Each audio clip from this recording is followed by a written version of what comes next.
नमस्कार। चलिए सीधे सितारों की दुनिया में चलते हैं और जानते हैं कि मार्च 2026 कुंभ राशि वालों के लिए क्या कुछ खास लेकर आ रहा है। तो इस महीने का जो सबसे बड़ा संकेत है वो यही है कि पर्सनल ग्रोथ यानी कि व्यक्तिगत विकास का एक बहुत ही महत्वपूर्ण दौर अब शुरू हो रहा है। अच्छा, तो हम इस महीने को 6 खास हिस्सों में देखने वाले हैं। पहले एक ओवरव्यू लेंगे, फिर करियर और एजुकेशन पर बात करेंगे। उसके बाद पैसों की स्थिति, रिश्ते नाते और सेहत का हाल जानेंगे। और हाँ, आखिर में कुछ बहुत ही जरूरी उपाय और सावधानियों पर भी नजर डालेंगे। तो चलिए शुरुआत करते हैं महीने की एक बड़ी तस्वीर से। देखते हैं कि कौन से ग्रह चाल बदल रहे हैं और इसका असल में मतलब क्या है। तो देखिए, इस महीने की जो ऊर्जा है ना, वो धीमी और सधी हुई चाल की मांग कर रही है। आपके राशि के स्वामी है शनि, और शनि को अनुशासन और कर्म का ग्रह माना जाता है। तो वो आपसे क्या चाहते हैं? धैर्य।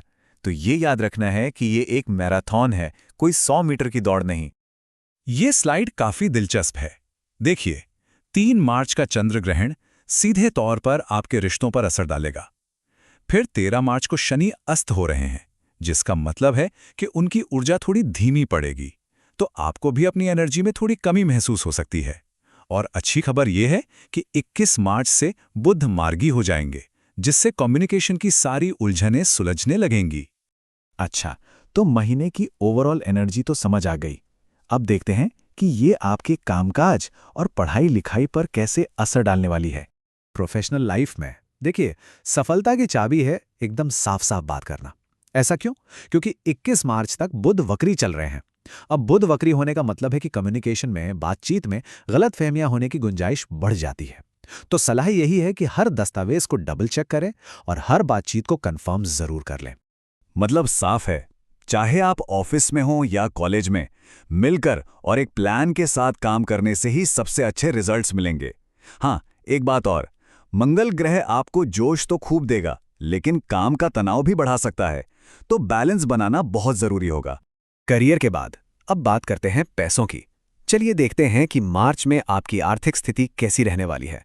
वैसे तो आमदनी का कोई नया जरिया बन सकता है, पर असली स्थिरता आएगी अनुशासन से। ग्रहों की चाल बिल्कुल साफ इशारा कर रही हैं कि अपने खर्चों पर नजर रखें और जल्दबाजी में कोई भी बड़ा फैसला लेने से बचें। ये स्लाइड महीने के आर्थिक उतार चढ़ाव को बहुत अच्छे से दिखाती है। एक तरफ तो नए मौके हैं और दूसरी तरफ संभल कर चलने की सलाह। देखिए, 11 मार्च को बृहस्पति के मार्गी होने से कमाई के नए रास्ते खुल सकते हैं, लेकिन साथ ही शनि महाराज आपसे एक अनुशासित बचत योजना की भी उम्मीद कर रहे हैं। चलिए अब थोड़ा प्यार, परिवार और रिश्तों की दुनिया में चलते हैं। देखते हैं वहां क्या हो रहा है। तो देखिए, इस महीने ना धैर्य और सच्ची बातचीत, बस यही 2 चीजें हैं जो रिश्तों में मिठास घोलेंगी। एक और बात, आपके स्वामी शनि का प्रभाव पारिवारिक जिम्मेदारियों को भी थोड़ा बढ़ा सकता है। तो इसके लिए आपको इमोशनली, भावनात्मक रूप से काफी मजबूत रहना होगा।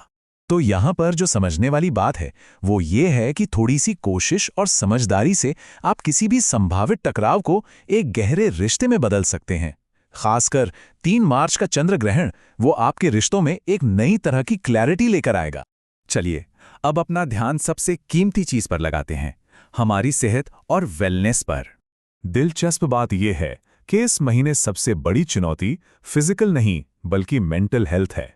ज्योतिषीय पूर्वानुमान साफ बता रहे हैं कि बेवजह की चिंता, ओवरथिंकिंग और मानसिक बेचैनी, इन चीजों को मैनेज करना होगा। तो ये स्लाइड आपको एक तरह से प्रैक्टिकल गाइड दे रही है। याद रखिएगा, 13 मार्च को शनि के अस्त होने के बाद फिजिकल स्टैमिना थोड़ा कम महसूस हो सकता है, इसलिए रेस्ट को प्राथमिकता देना बहुत जरूरी होगा।